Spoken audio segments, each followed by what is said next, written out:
Zdravo, zdravo, zdravo. And you're shitting zdravo just for you, Boki. Oh, clench on there. Alright, alright. So, my phone is charging. So, we're gonna be in a different position today. And, alright, story time. Not Tory Tuesday, just got some shit I'd like to share with you, regarding tattooing and the little adventures that it leads me down. So, we're going to harken back many, many years ago, a fortnight ago, to a period of time yours truly found himself incarcerated in the Kingdom of Denmark. In their wisdom, they found it necessary to keep my ass behind bars for a little bit of time. So, as I found myself doing my stretch of time, I also found my utensils necessary to start creating my own tattoo studio per se in the unit. And by that I mean hand poking. I got staples that I was able to find and acquire and pop out the ball of the little ballpoint pen that I had, drain the ink cartridge, the reservoir, insert the staple, sharpen it with sandpaper, and burn my own ink out of baby oil. And what else did I burn? Burn baby oil and also some plastic. But anyhow, I had all the shit I had, and I was tattooing almost every day there. And I had a pretty good thing going. Lots of people were coming in getting work from me almost every day. I did a lot of cool pieces in there, chopped it up with a lot of cool motherfuckers. Now, see, in there, I had a rule that I made for tattooing, and it was you had to pay me the full amount for this piece before I would even accept you as a client, right? And that's because in there, it's not out here, right? I don't do like, okay, hey, can I'll tattoo you and pay you. No, no, no, no, no. You gotta pay, and usually it's done at the end of the sessions, right? Nobody's ever fucked me. I've always been no problems there. But in the joint, when you're in the penitentiary, little things are pretty big. There's a completely different script of rules that we follow. So to make sure that there was no fucking bullshit, right? Do a tattoo, rapping, and then it's time to pay me. And it's like, oh, bro, I got this or that. I'll pay you later. No, no, no. Because if somebody fucks me in there, it's not like, all right, we have good graces up to that point. Okay, now those good graces are gone, and we have some contention, try to figure out where we're going to go from here. Ain't no fucking none of that shit, You don't fucking come through and pay me in there. That's a slight that I have to respond to because, there ain't no fucking weakness you can show in there, right? Sharks start patrolling. So you fuck me in there, then you're just gonna get fucking gonna get your ass. That's how it is. That's the rules.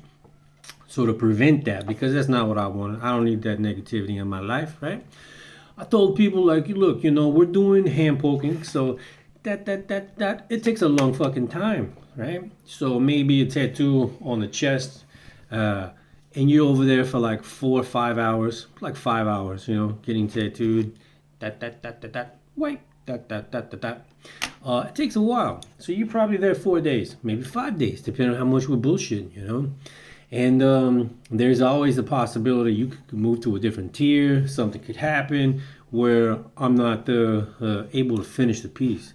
So, with that being said, you're going to take that risk, not me. You're going to pay, even though if that happens, you understand you're going to lose out on that money. So that was it. That's how I prevented myself from getting into situations where motherfuckers trying to come at me sideways, That way we ain't got to deal with all that nonsense. And it worked pretty good. Except for one time, there was this exception with Jesper the Killer, right?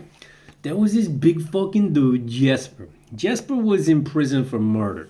And he was on his appeal process. He got his conviction at the city court, and he was appealing his sentence all the way up to the Danish Supreme Court. And he was in there, I believe, I don't know, over 2 years, probably closer to 3 by the time we were serving time together. And this was not his first time in prison. This motherfucker was convicted, was charged with another murder previously. Same story. Went to city court, they convicted him. and he appealed his sentence all the way up to the Danish Supreme Court. And that took him, I don't know if it was 2.5 years or closer to 3. I'm not sure. I don't know for certain, but he was there for the better portion of about 3 years, right?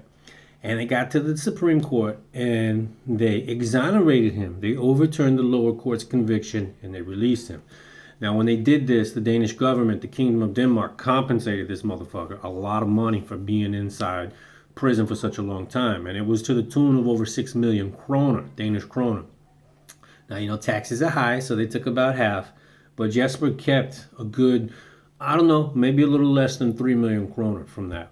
So this motherfucker's doing good. He's wealthy, be bopping around. Everybody knows him. He's become a little bit of a local legend. And then one thing leads to another. He kills another motherfucker.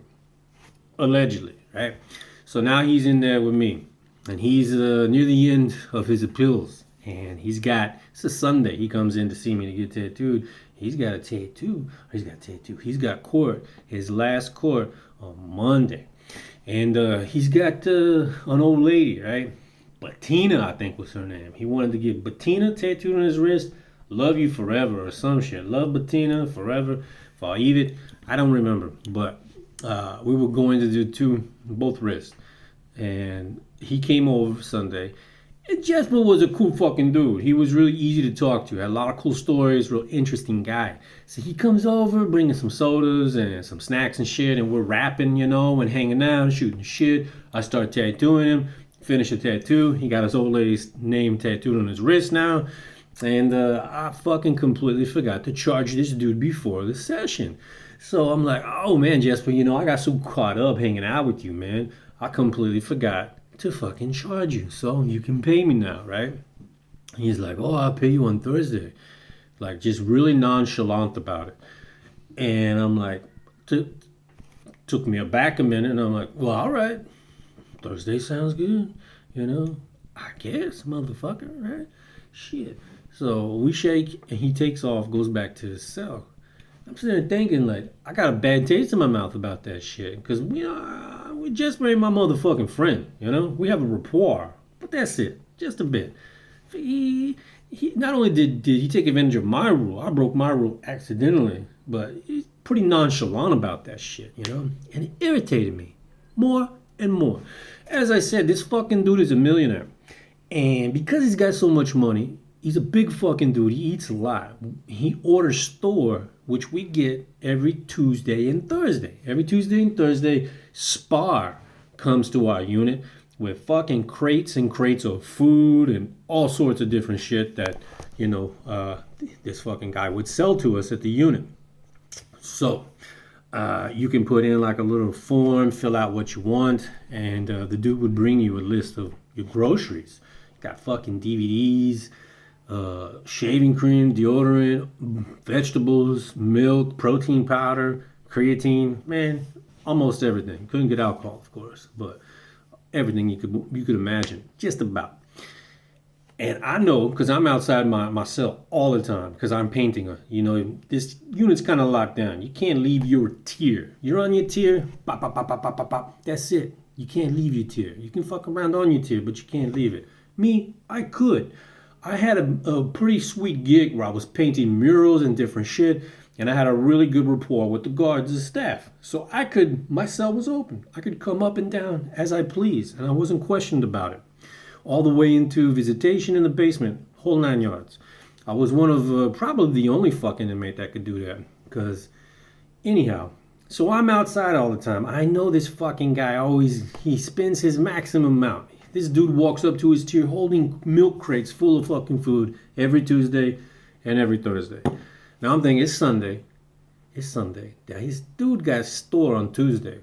Now, if I'm waiting till Thursday for my money, like, what the fuck? This makes no sense to me. So I push my button in myself. Guard comes over. His name is Fritz. Cool dude. Guard that's got like I don't give a fuck attitude. He was head of work crew. He didn't even wear a uniform. Dude just wore jeans and a t-shirt. I was like, Fritz, hey man, can you take me over there to Jesper's cell? And Jesper was in the library because we were doing renovations on the tier of different cells. It's a small library, but it's a library. So there were 2 inmates in Jesper's cell. Jesper and this Serbian dude, Dalibor Stojanovic. He's a good guy. And I go over there. Fritz lets me in, locks me in the cell. I pull up a chair to this dude's bunk, and I'm like, visibly irritated, right? I sit down and I'm like, yes, man. Now I'm calm, right? But you got something that you need to clarify for me in a very, very careful manner, right? Because I got a problem. I got a question for you, right? Are you gonna make store on Tuesday? He's like, yeah, of course I make store all day. I make store every day, every Tuesday and Thursday, every time. I was like, all right, then explain to me why the fuck am I waiting for my money, right? You knew you're coming to get tattooed with me on Sunday. You knew that time was there. We talked about it before.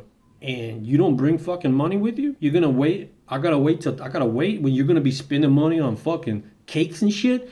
I was like, explain to me, right, why that's happening. He gets up in his bunk real aggressive and he's like, because I ain't gonna fucking pay you, that's why. I was like, you ain't gonna what? You ain't gonna what? I got up, boom, I fucking pieced that dude just once, right? I got him, clean his motherfucking clock, boom, cartoon birdies flying around his head. I hovered over him, I was like, you ain't gonna do what, motherfucker? You gonna pay me now? I took his wallet, I took the money from him, which he owed me for both the tattoos. I didn't rob the fucking guy. Could've took all his money. But I'm a good guy, you know what I mean? So I took what he owed me.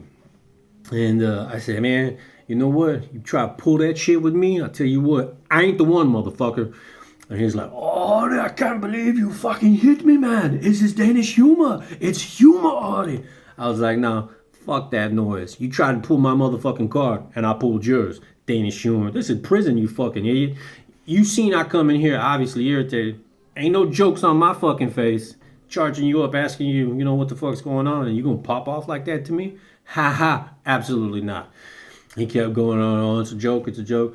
I said, all right, be that as it may, I give you that, but you fucked up. You don't joke with me. I'm not Danish. Come over here, and we got shit to clarify. You come off like that, fuck that noise.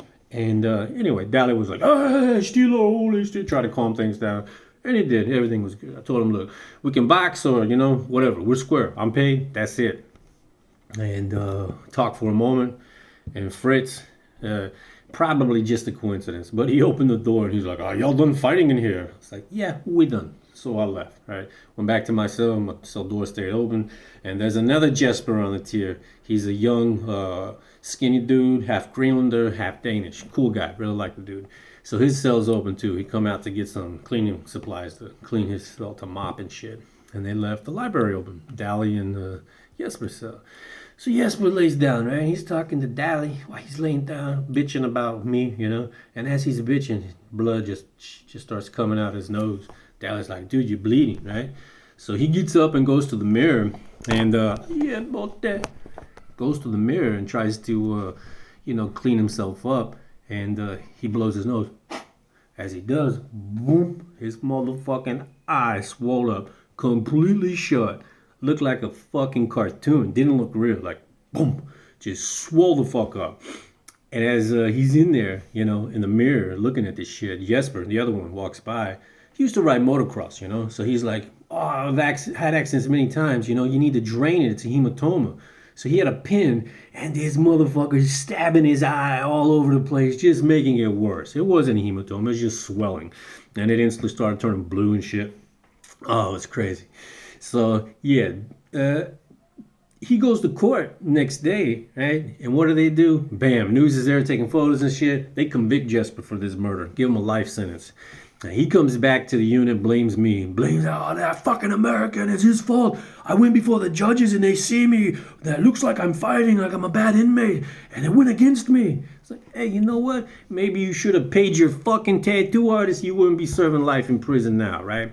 So the allegedly, I don't know, he was convicted for that one. Jesper, you're serving life, go fuck yourself. And yeah, that's my story, and I'm sticking to it. Many years ago, man, that was back in the day, but there's a reason we got rules. Had I followed my rule, I would have got paid. Jesper wouldn't have got his head smashed. Maybe he'd be free. And another 3 million krona under his belt. Who knows? Yeah, big God. Cheers.